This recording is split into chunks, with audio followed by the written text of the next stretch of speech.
Vous conviendrez avec moi, je suppose, que la société accélère. On le voit tous, c'est le sujet de la philosophie accélérationniste. Ceci dit, ça concerne surtout les progrès technologiques et les bouleversements sociaux qui en découlent. Mais il y a une question qui se pose, qui me semble absolument fondamentale. Est-il possible de s'accélérer soi-même? Et si oui, est-ce que ça veut forcément dire se barder de prothèses technologiques au point de petit à petit se transformer en cyborg? Ou est-ce qu'il existe une autre voie pour s'accélérer soi-même et rester dans la course? Et si oui, quelle est cette voie? C'est ce dont on va parler aujourd'hui. Je vous propose de développer la question de l'auto-accélération. Qu'est-ce que ça signifie? Quels sont les concepts clés? Comment on fait en pratique? Et vers quoi ça nous mène? Alors je vais vous présenter rapidement qu'est-ce que l'auto-accélération, comment elle se situe au sein de la philosophie accélérationniste. Je rappellerai succinctement, pour ceux qui ne connaissent pas, la philosophie accélérationniste et les concepts principaux qu'on va utiliser dans cette vidéo, notamment celui de la vitesse de libération.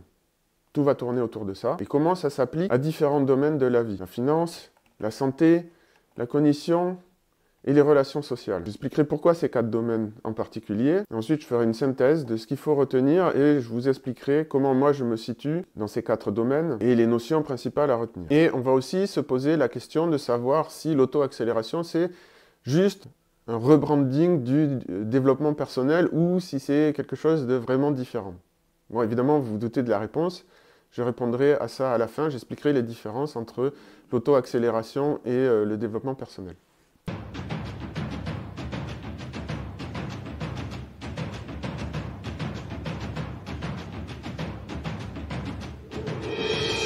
Alors, petit rappel, l'accélération, c'est un concept que l'on peut décliner dans beaucoup de domaines. On peut l'appliquer à la société, on peut l'appliquer à un groupe, on peut l'appliquer au niveau de la cellule, on peut l'appliquer au niveau planétaire. Là, dans cette vidéo, on va s'intéresser à l'auto-accélération, s'accélérer soi-même. Dans les 4 domaines que sont la longévité, avec en ligne de mire, si la technologie le permet, bientôt l'immortalité, la liberté financière, ce qui correspond en fait à ne plus être obligé de travailler pour gagner sa vie, la libération cognitive, qui correspond plus ou moins, je préciserai tout à l'heure, aux notions d'éveil spirituel, et la liberté relationnelle, ou la libération sociale, qui est un concept nouveau qui a émergé des réflexions autour de l'auto-accélération et que j'expliquerai tout à l'heure. Alors, tout va tourner autour de cette notion de vitesse de libération, je vais l'expliquer un peu plus tard, ne vous inquiétez pas, c'est pas difficile à comprendre, et de la notion d'agentivité. Alors, c'est une notion qui est très simple mais assez profonde, donc là, on va rester en surface dans cette vidéo, pour pouvoir rester simple, mais sans que ça soit simpliste. Donc je précise que je suis obligé de simplifier mon discours pour pas être trop long. Je vais me placer dans un cadre libéral. Ça ne veut pas dire ni que c'est le seul, ni que je suis pour, ça veut dire que comme je parle d'auto-accélération, c'est plus simple d'expliquer ces concepts dans ce cadre-là, c'est tout. Alors c'est parti, je vais faire quelques rappels et expliquer quelques principes sur la philosophie accélérationniste. Très rapidement, mais c'est très important, c'est une philosophie qui se base sur l'observation d'une tendance dans l'univers de la matière à se structurer, à se complexifier et à s'accélérer. Donc c'est quand même la grosse différence avec d'autres philosophies, c'est qu'elle se base sur des principes physiques, notamment la thermodynamique. Donc on observe que la matière s'agrège petit à petit en galaxies, étoiles, planètes, puis la vie apparaît, puis les plantes, les animaux, les cerveaux, les sociétés. Et maintenant on en est à l'étape suivante qui est l'émergence de nouvelles formes d'intelligence encore plus rapides et complexes que les précédentes, qui sont les IA. Le père de la philosophie accélérationniste, c'est Nick Land. Il se base sur les travaux évidemment d'autres personnes, et ce graphique en particulier nous vient de cette personne, Eric Chason, qui est un universitaire qui a proposé une manière relativement simple de mesurer la complexité. Alors, sa mesure n'est pas parfaite, et il n'existe à l'heure actuelle aucune mesure consensuelle sur la complexité. Mais bon, peu importe, c'est juste pour vous donner un petit cadre historique. Alors pour cette vidéo, en particulier, on va développer le concept d'agentivité, qui se place dans les sciences cognitives, qui sont aujourd'hui très influencées par le principe d'énergie libre, inventé par Carl Friston, et on ne va pas rentrer dans les détails mathématiques de cette théorie, ça n'a aucun intérêt ici. C'est juste pour vous montrer l'origine de mon propos et de mes réflexions. Et donc on voit ici que le principe d'énergie libre s'applique aussi bien à une cellule qu'à un cerveau, par exemple, ou même à une société, et c'est ce qui en fait toute la puissance. Et vous allez voir, même si c'est une théorie très sophistiquée et de très haut niveau scientifique, on peut l'aborder de manière simple pour en faire quelque chose d'utilisable dans la vie quotidienne. Et moi, personnellement, c'est ce qui m'intéresse avant tout. Donc qu'est-ce que c'est cette histoire d'agentivité? En fait, c'est vraiment extrêmement simple. Ça peut paraître Trop simple. Mais je vous assure que c'est pas le cas, vous allez voir. En fait, c'est comme une brique de Lego intellectuel, si vous voulez, qui permet d'aller très loin dans la construction ensuite. Donc l'idée, c'est qu'on a des agents, donc ici les cercles, tous les cercles sont des agents, qui interagissent au sein d'une arène, ou de plusieurs arènes même. Donc ici, représentés par des carrés. Et voilà, c'est tout. Toute la puissance du concept, elle vient de sa simplicité et de sa versatilité. Donc il y a plusieurs agents, ils peuvent s'emboîter les uns dans les autres, et il y a plusieurs arènes possibles. Mais là, aujourd'hui, on va se contenter du modèle le plus simple, un agent et son arène principale, dans laquelle il interagit avec d'autres agents. Et ça va nous donner les 4 domaines de la vie dans lesquels on va pouvoir accélérer. Alors ici, on a un schéma un peu plus complet de ce qu'est un agent. Et la définition en fait d'un agent est très simple, c'est une entité qui est capable d'effectuer des choix. À partir de là, en fait, on peut déduire tout le reste. Parce que pour faire des choix, il faut avoir évidemment des libertés d'action. Donc il faut une sorte de moteur, si vous voulez. Et il faut aussi percevoir des choses de son environnement, de l'arène. Sinon, vous ne pouvez pas faire de choix. Et donc, il faut que l'agent ait des capacités de modélisation de ce qui l'entoure. Et donc, en même temps, cet agent, je le redis, il interagit avec d'autres agents au sein d'une arène. Ce qui nous donne l'arène, pour nous, dans le cadre de l'auto-accélération, ça va être l'arène économique, tout simplement. On pourrait dire que l'arène, c'est la nature, mais aujourd'hui, dans le monde tel qu'il est, principalement, pour nous, l'arène, c'est le système économique. Ensuite, quand on interagit avec d'autres agents, ça correspond aux relations sociales. Donc c'est le deuxième domaine fondamental. Ensuite, il y a la partie modélisation de nos interactions avec l'arène, et donc c'est le domaine cognitif. Puis il y a notre corps avec lequel nous agissons dans l'arène. Donc l'esprit et le corps, le relationnel et l'économique. Et ici, ça va être la finance. C'est le domaine que l'on peut accélérer. Vous allez comprendre après comment on procède. Et donc pour ça, il faut que j'introduise la notion fondamentale de vitesse de libération.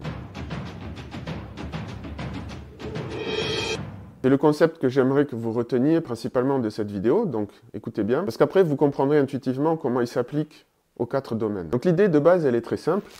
Vous jetez une pierre devant vous, elle retombe. Si vous la jetez plus fort, elle tombe plus loin. Alors la question que se sont posées les physiciens, et en tant qu'ingénieur, j'ai fait ces calculs à une époque, j'ai appris à faire ces calculs. Donc l'idée, c'est si vous la lancez assez fort, est-ce qu'elle pourrait ne jamais retomber, faire le tour de la Terre et continuer à faire le tour de la Terre? Bien, la réponse est oui. Si vous dépassez 7,9 km par seconde, vous atteignez la vitesse de satellisation. Ça, la pierre tournera indéfiniment autour de la Terre. Alors, évidemment, il y a le frottement de l'air, donc elle finira quand même par retomber. Mais l'idée, grosso modo, c'est ça. Si vous la lancez plus fort, elle va prendre une orbite de plus en plus elliptique, et à partir d'un certain moment, si vous dépassez ce qui s'appelle donc la vitesse de libération, qui est calculé à 11,2 km par seconde pour la Terre, vous allez vous arracher à l'orbite terrestre. Alors il y a une autre vitesse de libération, j'ai oublié le chiffre, qui est autour de 40 et quelques. Vous vous libérez aussi de l'orbite du Soleil. Et il y aurait une autre vitesse de libération pour se libérer de l'orbite de la galaxie, bon, etc., etc. Mais l'idée c'est ça, c'est que si on accélère suffisamment pour atteindre une vitesse de libération, on se libère. Et on va utiliser ce concept-là comme une analogie dans les 4 domaines précités. L'esprit, la cognition, les relations sociales, la santé, le corps physique, et l'économie, la finance. Alors en fait, on a tous connu ce principe de la vitesse de libération quand on a appris à faire du vélo. C'est exactement la même chose. Si vous n'allez pas assez vite sur votre vélo, vous n'atteignez pas l'équilibre, et c'est compliqué de rester dessus. Donc au début, on met des petites roulettes pour s'aider, à ne pas tomber, pour apprendre à prendre confiance, parce que évidemment, au début, quand on ne sait pas faire du vélo, c'est compliqué d'accélérer, puisque plus on va vite, et plus on risque de se faire mal tant qu'on ne maîtrise pas le vélo. Tant qu'on n'a pas, grosso modo, la maîtrise du guidon et des pédales. Et de l'équilibre synchronisé entre le fait de bouger les jambes et le fait de tenir le guidon, et le fait d'aller suffisamment vite. Donc en fait, l'analogie avec l'auto-accélération, elle est entre guillemets parfaite. C'est vraiment la même chose que l'on va appliquer dans ces 4 domaines. On apprend à accélérer, à garder l'équilibre, et ensuite on ne tombe plus. Alors, dans l'absolu, quand on sait faire du vélo, ça n'empêche pas qu'on tombe. Quelquefois, si on est sur une route cabossée, s'il y a quelqu'un qui traverse, etc., etc. Il y a toujours des circonstances dans lesquelles on peut tomber. Mais ça n'empêche pas qu'on sait faire du vélo et qu'on n'est plus soumis à la phase d'apprentissage, entre guillemets, où là, on sait qu'on va tomber parce qu'on n'a pas encore appris l'équilibre. Et donc l'idée pour développer l'accélération, pour développer sa vitesse et accélérer, ça va être d'utiliser un principe d'accumulation de petits gains au quotidien. Donc, dans cette vidéo, je ne vais pas rentrer dans les détails, ce serait trop long, mais je le mentionne. L'idée, c'est de trouver comment appliquer cette courbe-là dans tous les domaines de la vie. De faire des gains tous les jours de 1% ou toutes les semaines, peu importe. C'est comme ça qu'on on va atteindre cette vitesse de libération. Alors évidemment, ce qui va nous intéresser dans cette analogie, c'est comment on l'applique dans la vie quotidienne, donc à quoi correspond la pesanteur dans ces 4 domaines, à quoi correspondent les difficultés que l'on doit surmonter.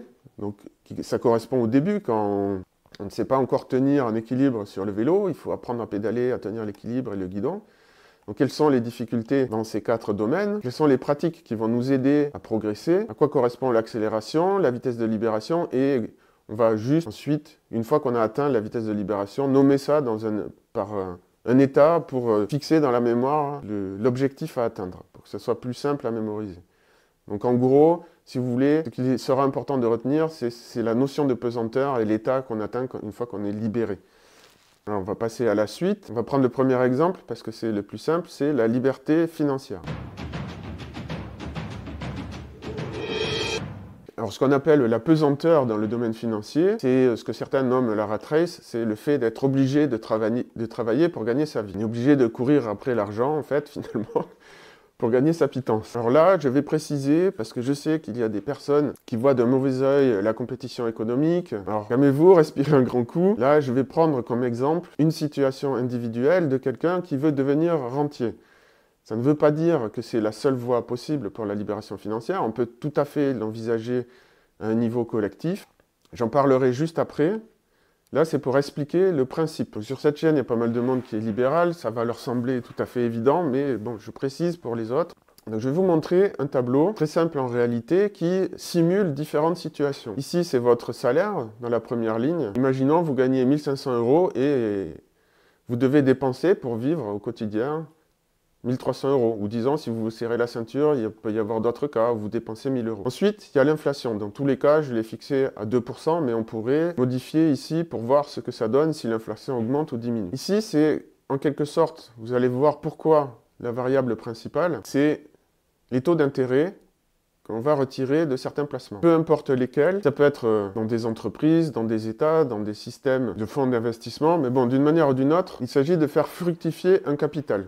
Et en soi, ça n'a strictement rien de différent de planter un arbre et de récupérer les fruits de l'arbre. L'arbre, c'est le capital, et les fruits, c'est les intérêts que l'on récupère sur cet arbre. Ensuite, je définis ici le niveau de libération souhaité, c'est-à-dire je veux que mon capital me rapporte, grâce au taux d'intérêt, un certain revenu mensuel. Alors là, ça va dépendre des gens, je l'ai fixé à 1200 € par mois.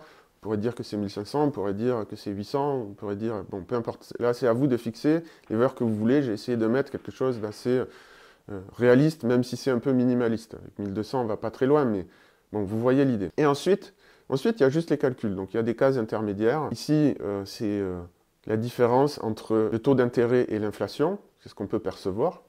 En fonction de ce taux, c'est le capital visé pour pouvoir atteindre la rente de libération. Là, c'est le capital de départ, j'ai mis 0 pour tous, comme si vous partiez de rien. Et là, c'est l'épargne mensuelle en fonction des salaires et des dépenses de chacun. Alors, on voit que pour un taux d'intérêt de 5%, si on n'épargne que 200 € par mois, sur une durée de vie de 50 ans de travail, disons, je simplifie, je sais que la retraite n'est pas à 70 ans, mais disons, pour aller de 20 à 70 ans, j'ai mis 50 années, est-ce qu'en 50 ans, on arrive à atteindre cette libération financière? Ce qui serait l'équivalent de se faire une retraite par soi-même. Eh bien là, non. Alors il faudrait combien pour y arriver? Là, j'ai pris un exemple. Je gagne 4500 €, je dépense 1300 et j'arrive à épargner à 6%. Donc là, ça veut dire quand même qu'on épargne 3200 € par mois. Eh bien, il faudrait attendre 44 ans avant d'atteindre la libération financière à 6%. Donc vous voyez que c'est quand même pas si facile que ça. Maintenant, je prends un autre cas où je gagne moins, mais où les taux sont plus importants. Donc là, ma capacité d'épargne, c'est 2200 € par mois, placé à 10%. Et là, on voit qu'au bout de 26 ans, 27 ans, on a atteint la vitesse de libération. Bon, j'ai fait d'autres tests.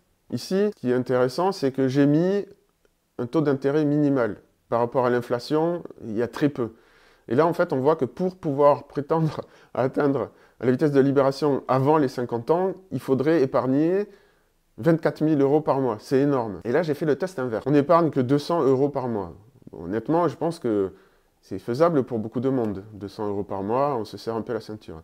Quel est le taux d'intérêt qu'il faudrait atteindre pour pouvoir se libérer financièrement avant les 50 ans? En fait, si on fait le calcul, on voit qu'il faudrait un taux de 11%. Et si on met un taux de 18%,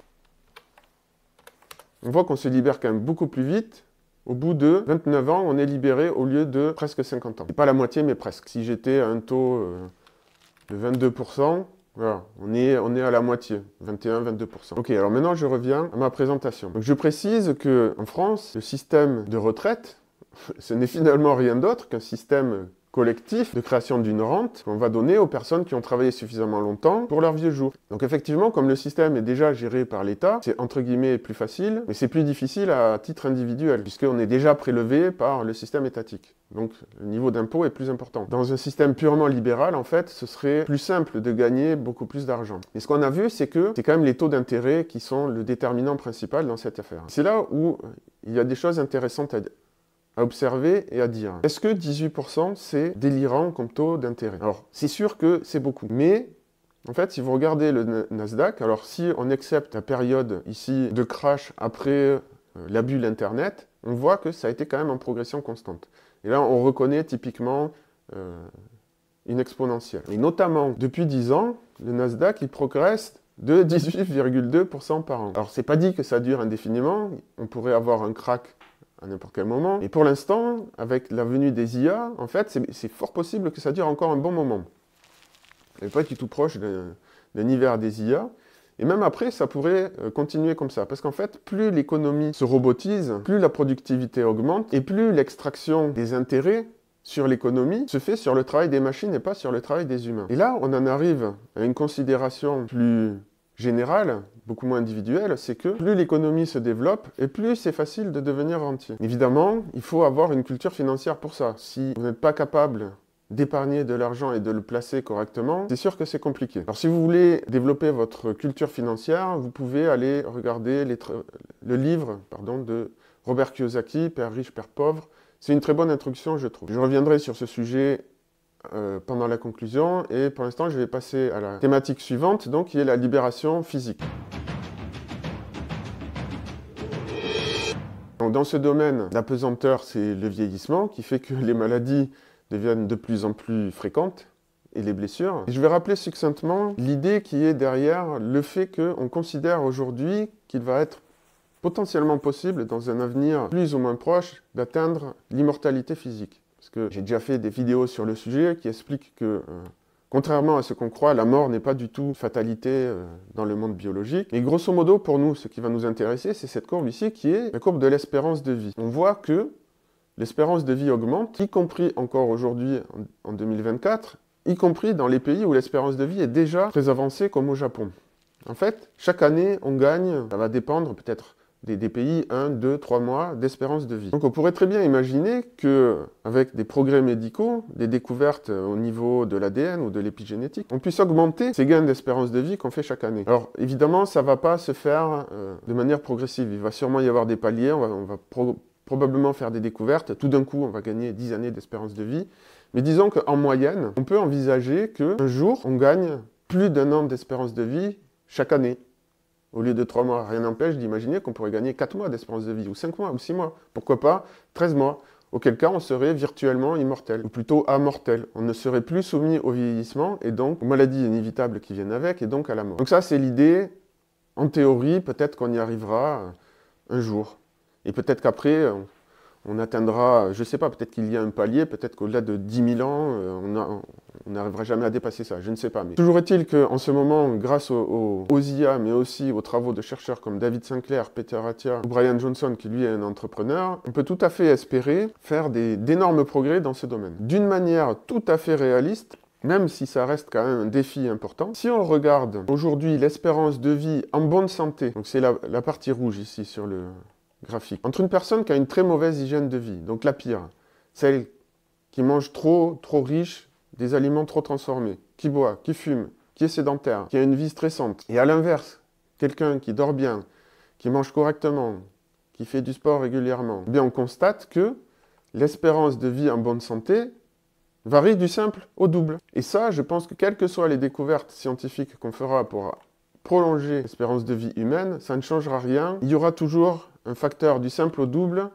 même si on prolonge un jour la vie jusqu'à 500 ans, eh ben, certains vivront jusqu'à 500 ans parce qu'ils auront une bonne hygiène de vie, et d'autres, eh ben, ils resteront à 250 ans. Donc il y aura toujours ce delta, à mon avis. Ceci dit, au jour d'aujourd'hui, étant donné les connaissances médicales dont on dispose en 2024, il est déjà possible d'envisager de vivre jusqu'à 90 ans, 100 ans, en bonne santé. Donc on ne va pas parler d'immortalité formellement, mais on va parler d'être des jeunes centenaires. Je pense que c'est à peu près ça le projet ici, en termes de libération physique, qui est réaliste dans ce domaine. Évidemment, si dans les 50 ans, ces chercheurs font une énorme découverte qui est validée, peut-être qu'on pourra aller jusqu'à 120, 150, je ne sais pas. Pour l'instant, l'idée d'être un jeune centenaire, même si c'est difficile, ça va demander du travail, il va falloir être au top sur son hygiène de vie, c'est tout à fait envisageable. Je vais passer à la suite, donc maintenant, qui est la libération cognitive. Alors ici, ça correspond plus ou moins à ce qu'on appelle l'éveil spirituel dans différentes traditions. Nirvana, Satori, Samadhi, Moksha, libération, réalisation. Ça porte différents noms et surtout, en fait, c'est souvent associé à des philosophies plus ou moins dualistes et ces notions d'éveil, en fait, sont, on va dire, teintées culturellement par des philosophies idéalistes. En fait, la libération correspond à l'atteinte d'un autre monde qui se situerait après la mort. Par exemple, dans le yoga, qui est ma propre tradition, en tout cas celle que je connais le mieux, on parle de se libérer du cycle des réincarnations. Et donc en fait, de manière plus ou moins explicite, selon les traditions, on se situe dans des philosophies idéalistes, donc qui supposent un autre monde plus parfait, immatériel. Alors moi, c'est pas du tout de ça dont je parle ici. Déjà, je ne suis pas dualiste, je suis moniste neutre, donc je ne suis pas non plus matérialiste. Mais là, c'est pas le sujet, je ne vais pas rentrer dans ces détails-là. Toujours est-il que je définis la libération cognitive comme quelque chose de, finalement, très simple et très pragmatique. Comment je vais définir la pesanteur cognitive? En fait, j'appelle ça tout ce qui nous amène à des formes de confusion mentale. Donc ça peut être des peurs, des doutes, mais aussi des impulsions qu'on ne maîtrise pas, des compulsions. Donc toutes sortes d'idées et de comportements qui nous sont néfastes. Je vais prendre un exemple, ce n'est pas pour stigmatiser une catégorie de personnes, c'est juste pour que ça soit facile à comprendre. Donc vous avez une situation stressante dans la vie, vous vous réfugiez, tout le monde, ça arrive à tout le monde de faire ça, mais vous vous réfugiez dans la nourriture ou dans l'alcool ou d'autres comportements qui en fait ne vont pas vous aider à résoudre la situation. Ils vont même dégrader vos performances cognitives, en fait qui vous plongent dans une sorte de sommeil, d'hypnose, justement de confusion dont je parlais, qui vont faire que vous allez probablement prendre les mauvaises solutions, vous allez perdre confiance en vous avec ce genre de comportement et en fait vous pourrez rentrer dans un cercle vicieux où le stress initial, au lieu de le résoudre, vous en provoquez un plus intense, vous vous réfugiez dans la même attitude néfaste, et vous entrez comme ça dans une boucle où il devient difficile d'en sortir. Il y a plein d'autres situations, il y a plein d'autres manières d'éviter de se confronter au stress que la nourriture. Je ne rentre pas dans les détails, c'était juste pour donner un exemple facile à comprendre. Donc l'idée ici, la pesanteur, c'est cette confusion mentale qui fait qu'on ne prend pas les bonnes décisions quand on se retrouve face à des situations stressantes. Une des pratiques qui aide beaucoup à dépasser ça, c'est la méditation qui va nous amener petit à petit à accélérer notre cognition et à ce qu'elle soit de plus en plus claire.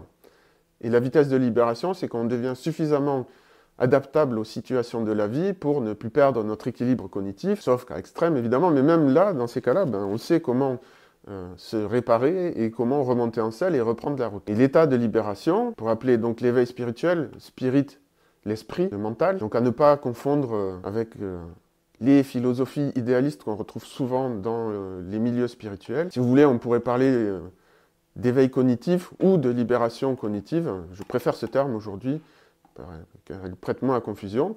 C'est quand on n'est plus soumis à cette pesanteur, à ces réflexes, cette ignorance, si vous voulez, sur nous-mêmes et sur la manière dont notre esprit fonctionne, et qui fait qu'on n'est plus entraîné vers ces états de peur, de doute, de confusion. On sait comment être inspiré, créatif, ou même simplement comment ne pas angoisser face à des situations difficiles. Et oui, j'ai oublié de dire ici, c'est Andrew Berman que je considère comme étant l'incarnation moderne du yogi, où il fait la synthèse en fait des traditions ancestrales, spirituelles et des sciences cognitives modernes. Il est neuroscientifique. Pour ma part, je vous propose une synthèse simplifiée dans ce que j'appelle la méthode Yoga Pro, posture, respiration, observation, que je propose surtout pour les entreprises et que vous pouvez retrouver sur mon Patreon. Il y a une conférence d'1h20 pour tout savoir sur la respiration, les secrets de la respiration, le pouvoir de la posture et de l'attention. Plus d'autres petites choses que je rajoute au fil de l'eau, mais qui sont vraiment le fondement de la libération cognitive pour aller vraiment rapidement à l'essentiel. Donc voilà pour la libération cognitive. On va passer à la suite, la libération sociale. Alors ici, ce que je vais définir comme pesanteur, en fait, c'est ce que j'appelle la méfiance. Alors quand je dis méfiance, c'est le réflexe naturel et sain, je tiens à le préciser, que tout le monde a face à un inconnu. On ne sait pas à qui on a affaire, on ne sait pas si on va bien s'entendre, on ne sait pas si on partage les mêmes codes culturels, on ne sait pas si on partage les mêmes projets dans la vie, les mêmes valeurs. Et en fait, c'est difficile de se départir de cette pesanteur, de cette méfiance, parce que finalement, il faut beaucoup de temps pour connaître les gens, pour les connaître vraiment, pour savoir si notre relation ne va pas partir en sucette au bout de 5 ans, alors qu'on se connaissait très bien, parce qu'on tombe sur une situation qui fait ressortir les plus mauvais côtés des deux personnes. Et c'est une vraie difficulté dans les relations sociales. Donc, quelque part, je résume ça en disant l'anonymat, mais pas l'anonymat tel qu'on l'entend, c'est plutôt le fait d'être un inconnu pour les personnes qu'on rencontre. Donc ici, les pratiques qui vont nous aider, c'est de comprendre les codes sociaux, mais aussi comment interagir avec les gens pour justement créer de la confiance. Et pas uniquement de la confiance avec la personne qu'on a en face de soi, mais de la confiance au sein de la société dans les réseaux sociaux humains. Et en fait, ça s'appelle tout bêtement la réputation. Donc ici, évidemment, il faut que notre réputation soit alignée avec qui on est et quels sont nos projets. Si vous avez la réputation d'être une bonne personne, mais que en fait, c'est une fausse réputation que vous avez construite par une image, mais que en vrai, vous êtes un enfoiré, bon, à un moment donné, ça va se retourner contre vous d'une manière ou d'une autre. Donc ça ne sera pas une vraie libération. Donc la libération, c'est vraiment de comprendre les mécanismes et les codes sociaux pour atteindre un état de renommée qui soit aligné avec qui l'on est. Ce qui fait que quand on rencontre une personne qu'on ne connaît pas, il y a beaucoup moins de méfiance qui s'installe. Parce que la personne sait qui vous êtes, elle sait comment les autres personnes avant elle ont interagi avec vous. Vous avez donc une renommée. Donc pour ça, vous avez un livre qui est pas mal. Il y en a sûrement d'autres, mais Comment se faire des amis de Dale Carnegie. Et pour les mécanismes de viralité, j'apprécie Victor Ferry et sa chaîne sur la rhétorique qui est, je trouve, vraiment de très bonne qualité. Alors ce sont juste des pistes si vous voulez creuser la question. Évidemment, ces sujets-là, je vais les développer sur cette chaîne en partant toujours des principes, parce qu'en fait, ce que je recherche, ça correspond au fameux 80-20, c'est-à-dire les 20% d'efforts qui nous donnent 80% de résultats. Et en fait, quand on découvre les principes d'un domaine en particulier, on obtient beaucoup de résultats rapidement. Et c'est précisément ça qui est au cœur de la philosophie accélérationniste et de l'auto-accélération. Alors maintenant, on va conclure. Je vais vous expliquer comment moi je me situe dans ces domaines-là. Je vais vous dire la difficulté, en tout cas telle que je le perçois, de chacun de ces domaines, d'une manière générale, et faire une synthèse et apporter un élément important ici, qui est la synergie entre ces 4 domaines. Alors je vais commencer par ça.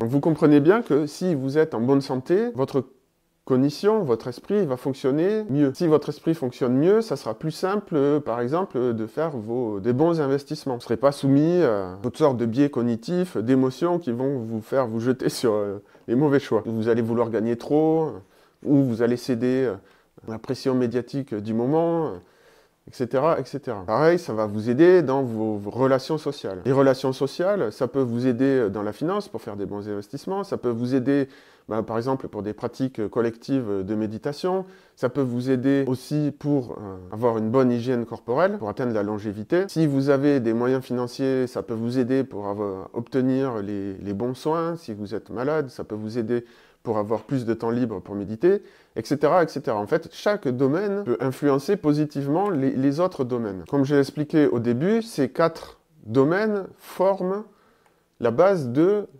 l'agentivité, ce que nous sommes finalement. Nous sommes des agents. Donc c'est important d'avoir un équilibre entre ces 4 domaines. Si vous accélérez trop sur l'un des domaines et pas sur l'autre, eh bien, ça peut provoquer des chutes, des accidents qui sont difficiles parfois à gérer. Il y a des tonnes d'exemples. Ici, par exemple, vous faites une mauvaise rencontre qui peut se révéler traumatisante. Si vous avez un bon état d'esprit, les outils cognitifs qu'il faut, ben, vous allez savoir surmonter ça, vous serez plus résilient. Si vous êtes en bonne santé, pareil, vous serez plus résilient, etc., etc. Donc chaque domaine a ses propres pièges.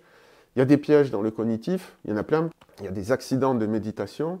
Ici, évidemment, c'est simple, si vous faites des mauvais investissements, vous pouvez tout perdre. Et ici, si vous poussez trop votre corps dans des compétitions, vous prenez des risques, oui, vous allez être au top, mais en même temps, vous avez aussi des possibilités d'accidents qui peuvent vous faire beaucoup régresser. Et ça, dans tous ces domaines, en fait, ça se voit, les chutes.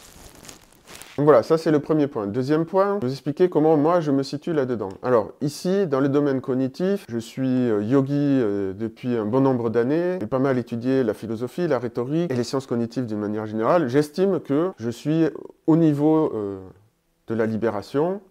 Je ne suis plus soumis à la pesanteur cognitive. Ça ne veut pas dire que si je me retrouve sur des routes cabossées, je peux chuter comme tout le monde. Mais grosso modo, j'ai déjà été dans des situations difficiles dans ma vie et j'ai vu que ça ne m'affectait pas. Donc voilà, ici pour moi, c'est entre guillemets, c'est fait. Le relationnel, ben là c'est tout l'inverse, c'est le domaine où je suis le plus mauvais. Je pense d'ailleurs que ça se voit sur ma chaîne YouTube, je suis très mal à l'aise avec les codes sociaux en général. Mais bon voilà, j'apprends, je fais des progrès. En tout cas, c'est le domaine pour moi qui va me demander le plus de travail et qui me pénalise le plus. Aujourd'hui, je me rends compte dans les autres domaines. En fait, c'est un frein. Clairement, pour moi. Du côté physique, j'ai quand même, en tant que pratiquant du yoga, j'ai quand même une bonne hygiène de vie. J'enseigne les arts martiaux, donc j'ai une activité physique régulière. La santé a toujours été une priorité pour moi. Donc ça ne va pas être du gâteau parce que je suis allergique, j'ai des problèmes de sommeil, et le sommeil, c'est vraiment le fondement de tout le reste ici. Mais je pense que c'est tout à fait envisageable de devenir un jeune centenaire pour moi, de mourir jeune, autour de mes 100 ans. Ça sera un défi, clairement. Hein.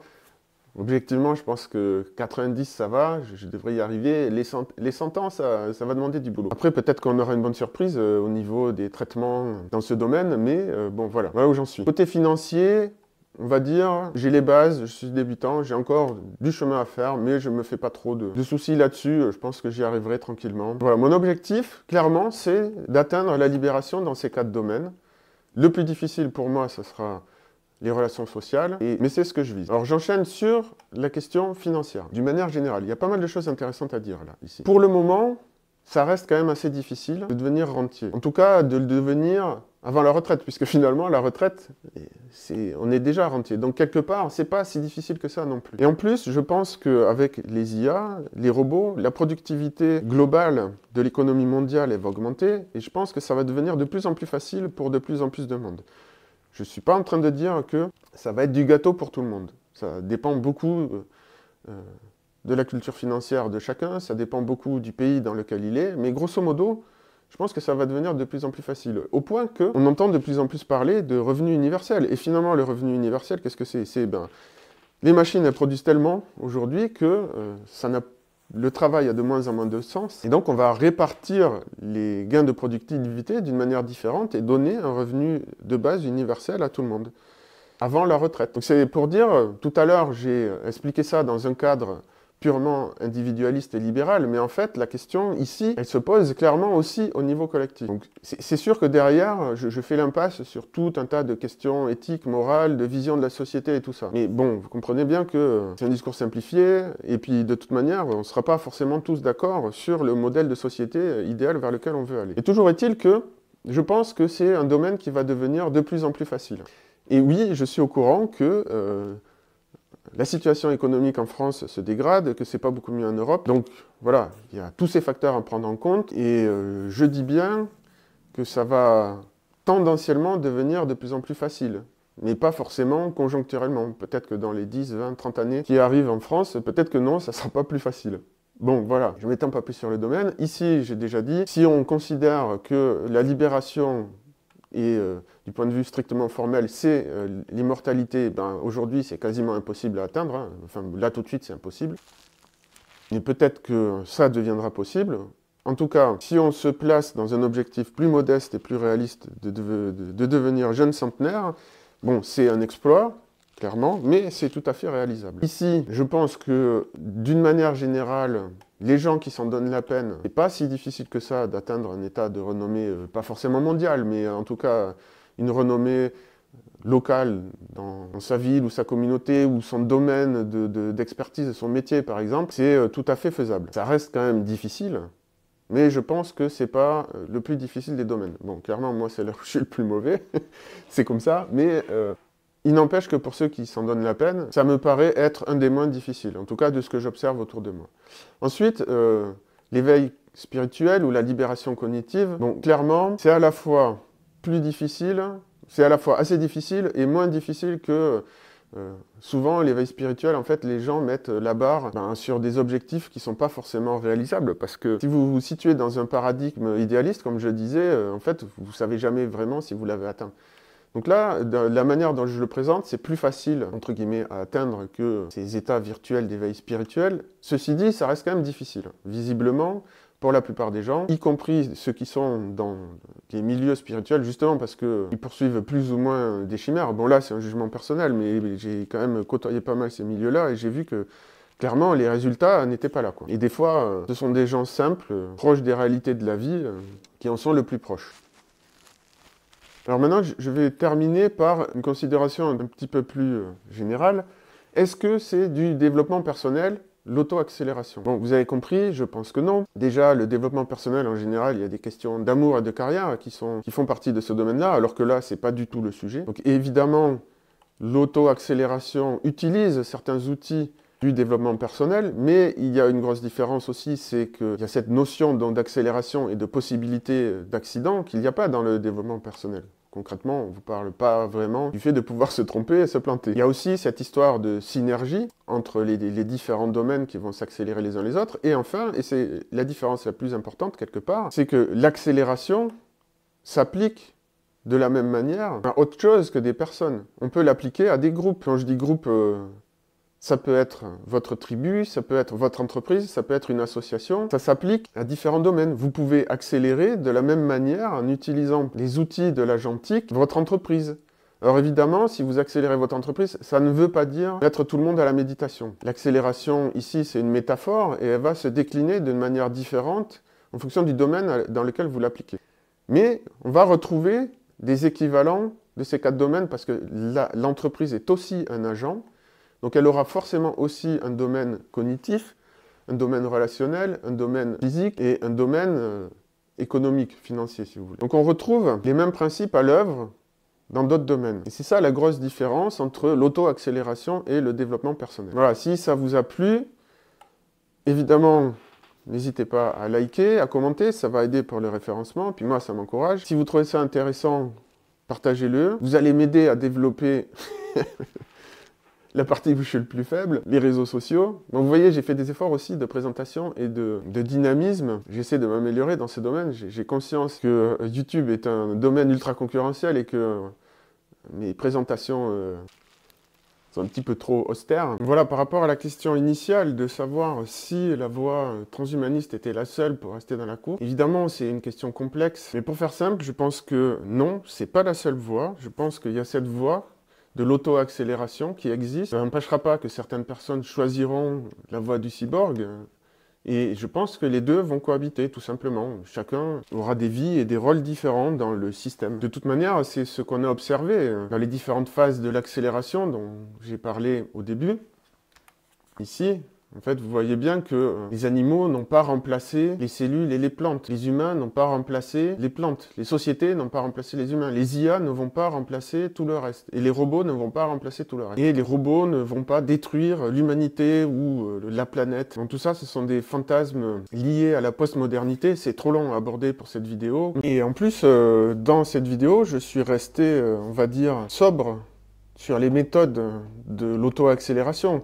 J'ai pas parlé de s'auto-accélérer par génie génétique, j'ai pas parlé d'auto-accélération non plus par supplément ou grâce à la chimie, ou éventuellement grâce à des IA. Il se peut que demain, les IA nous proposent des programmes de méditation, si vous voulez, adaptés à tous, qui soient 10 fois plus efficaces que ce qu'on sait déjà faire aujourd'hui. Donc avant d'aller s'implanter des puces et de se rajouter des pièces en plastique ou en acier, on peut déjà faire beaucoup de choses, rien qu'avec la biologie.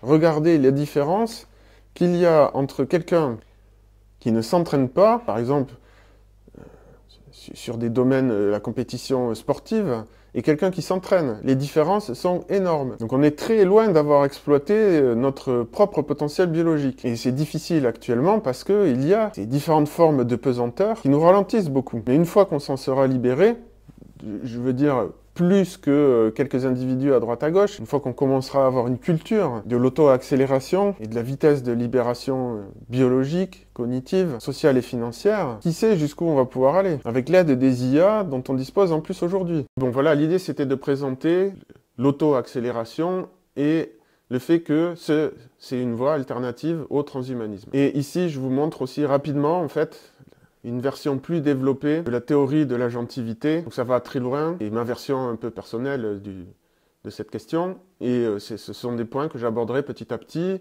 sur la chaîne.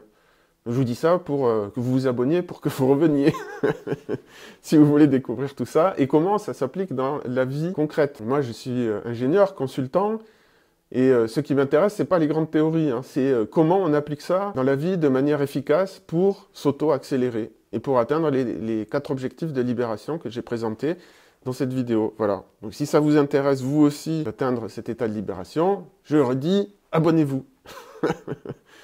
Et voilà, on va s'auto-accélérer ensemble. Parce que l'idée, comme je l'ai expliqué, hein, c'est que c'est une force, le social, de faire ça collectivement.